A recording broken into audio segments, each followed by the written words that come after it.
নমস্কার, আইনজীবী বিকাশ রঞ্জন ভট্টাচার্য বলছেন। হ্যাঁ, নমস্কার, বলছি। আইপ্যাকের অফিসে ইডি যখন রেড করছিলেন ঠিক সেই সময় মুখ্যমন্ত্রী মমতা বন্দ্যোপাধ্যায়ের চলে যাওয়া এবং তারপর ঘটনাক্রমে একের পর এক ঘটনা, যে ঘটনাগুলোতে হাইকোর্ট এবং হাইকোর্ট থেকে পরবর্তীকালে দেখা যাচ্ছে যে সুপ্রিম কোর্টে নিয়ে যাওয়ার পরিস্থিতি এবং শেষ পর্যন্ত মুখ্যমন্ত্রী সুপ্রিম কোর্টে ক্যাভিয়েট দাখিল করলেন। এই পরিপ্রেক্ষিতে একজন আইনজীবী হিসাবে আপনি কি মনে করছেন? মুখ্যমন্ত্রী পদাসীন এক ব্যক্তি গুন্ডার মতো কাজ করেছেন, নিছক গুন্ডামি করেছেন। শাহজাহান নামে এক গুন্ডাকে ইডি ধরতে গিয়ে যে পরিস্থিতির মোকাবিলা করেছিলেন, আজকে শহরের মুখে একই পরিস্থিতির পুনরাবৃত্তি ঘটল। ঘটনাচক্রে এখানে যিনি গুন্ডামিটা করলেন তিনি দুর্ভাগ্যজনকভাবে পশ্চিমবঙ্গের মুখ্যমন্ত্রী পদে আসীন আছেন। যেটা ইডির করণীয় ছিল, বা যে কোনো তদন্তকারী সংস্থা, শুধু ইডি কেন, তৎক্ষণাৎ তাকে গ্রেপ্তার করা। তিনি তদন্তের কাজে বাধা দিয়েছেন। তার যদি আপত্তি কিছু থেকে থাকে, আদৌ যদি আপত্তিকর কিছু থেকে থাকে, আদালতে যেতে পারতেন, সেসব পথে যাননি। এবং তিনি আরো অপরাধ করেছেন। তিনি সেখানে গিয়ে যখন এই ধরনের অপরাধমূলক কাজকর্ম করছেন, তখন রাজ্যের পুলিশ প্রশাসন তাকে সহযোগিতা করেছেন। আইনত ওই সমস্ত পুলিশ আধিকারিকদের বিরুদ্ধে ব্যবস্থা নেওয়া যায়, ব্যবস্থা নেওয়া উচিত।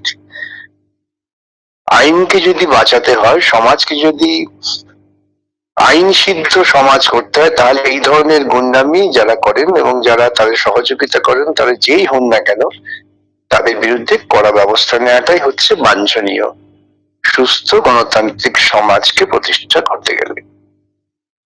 হ্যাঁ, কিন্তু এখানে একটা প্রশ্ন থেকেই যাচ্ছে যে মুখ্যমন্ত্রী এবং প্রধানমন্ত্রী তাদের ক্ষেত্রে তো তাদের যদি এইরকম ধরনের যদি কোনো তারা ক্রিমিনাল অফেন্স করেন, তাহলে তাদের বিরুদ্ধে ব্যবস্থা নেওয়া যায়। রাষ্ট্রপতি বা রাজ্যপালের ক্ষেত্রে যদিও কিছুটা হলে আলাদা, কিন্তু মুখ্যমন্ত্রী বা প্রধানমন্ত্রীর ক্ষেত্রে তো ক্রিমিনাল অফেন্সের ক্ষেত্রে ব্যবস্থা নেওয়া যায়। কেউই আইনের ঊর্ধ্বে নন।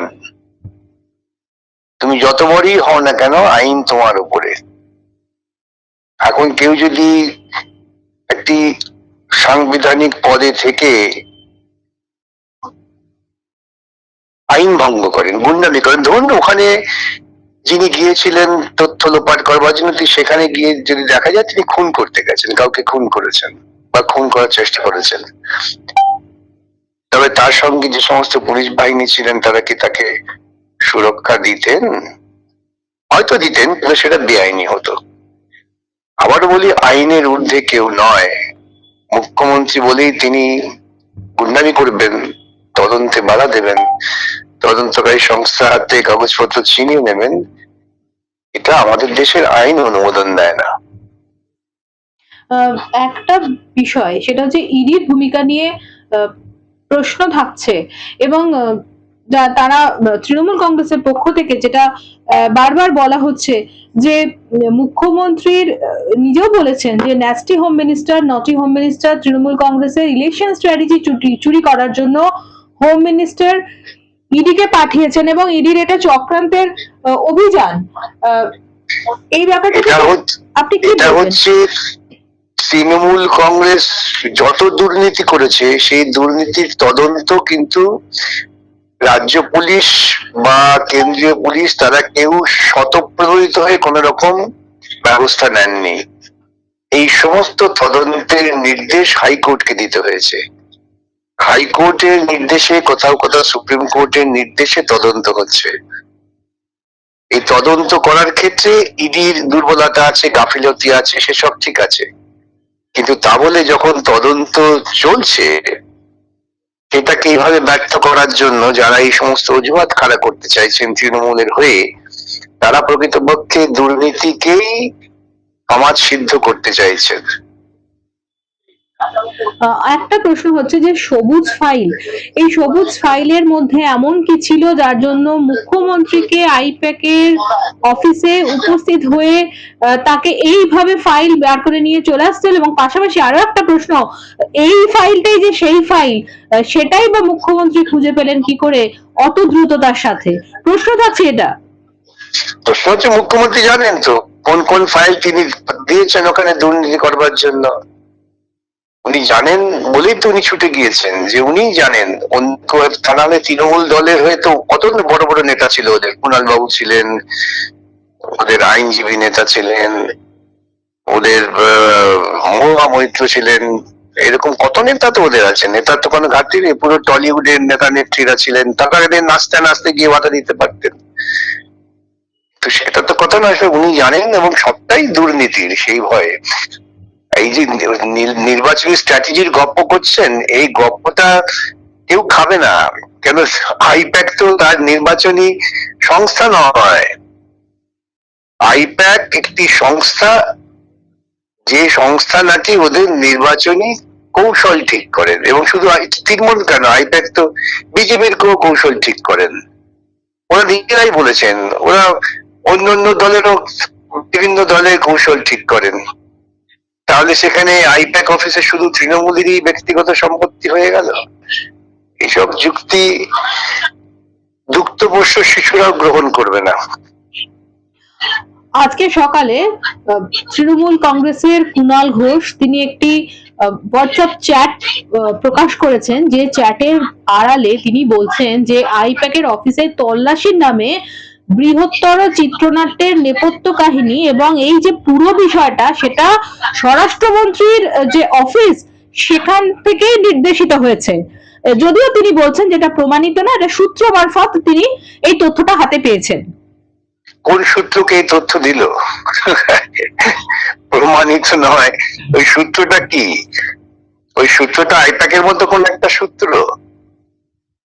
নির্লজ্জ, এরা কেউই বলছেন না যে না দুর্নীতির তদন্তটা ঠিক মতো হোক, বরং পাল্টা মুখ্যমন্ত্রী তিনি বলছেন যে ওর কাছে নাকি কি একটা কি বলে ওটাকে পেন ড্রাইভ আছে, সে পেন ড্রাইভে নাকি তার প্রমাণ আছে যে শুভেন্দু থেকে শুরু করে সবাই চোর। এরা বিজেপি তৃণমূলের মধ্যে যারা আছে অধিকাংশই চোর, এ নিয়ে কোনো সন্দেহের অবকাশ নেই।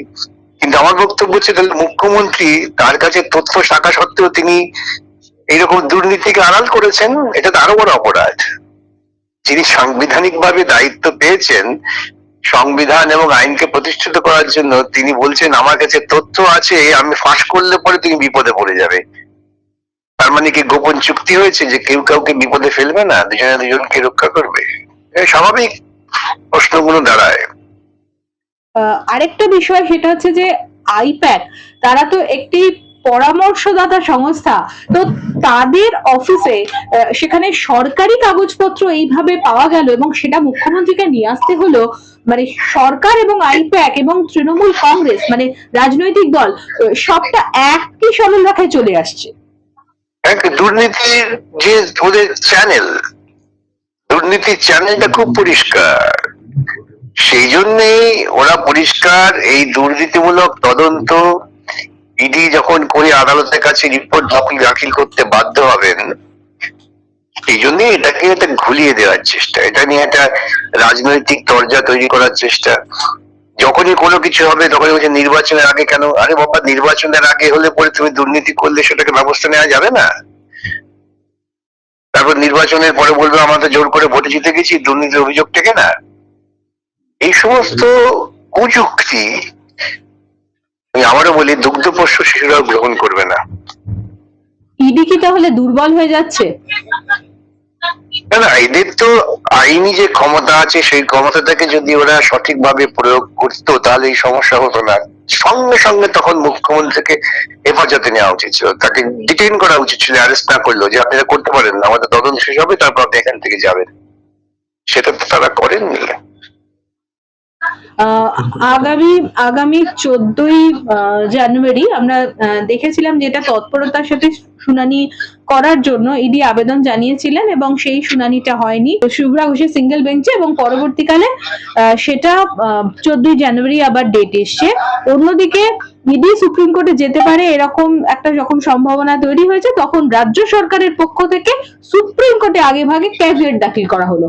এই আইনগত যে পদ্ধতিটা বা এই আইনগত অবস্থানটা আপনার কাছে জানে তৃণমূল পরিষ্কার জানে, ওরা পরিকল্পনা করেই সেদিনকে আদালতে অশান্তি সৃষ্টি করেছে, গন্ডগোল করেছেন, এবং তার বিরুদ্ধে যদি বিচার চাইতে হয় তাহলে সুপ্রিম কোর্টেই যেতে হবে। এটা সবাই জানে, সাধারণ যারা আইন পেশার সঙ্গে যুক্ত বোধ বুদ্ধি আছে তারা সকলেই জানেন। সুতরাং এইটা বুঝবার জন্য খুব বেশি রকেট সায়েন্সের বিজ্ঞানী হওয়ার প্রয়োজন হয় না। সব শেষে একটাই প্রশ্ন করব আপনার কাছে যে অবশেষে এই যে কয়লা কেলেঙ্কারি যার জন্য ইডির আগমন, আইপ্যাকের অফিসে হানা, এই কয়লা কেলেঙ্কারির কি তদন্ত শেষ হবে আদৌ?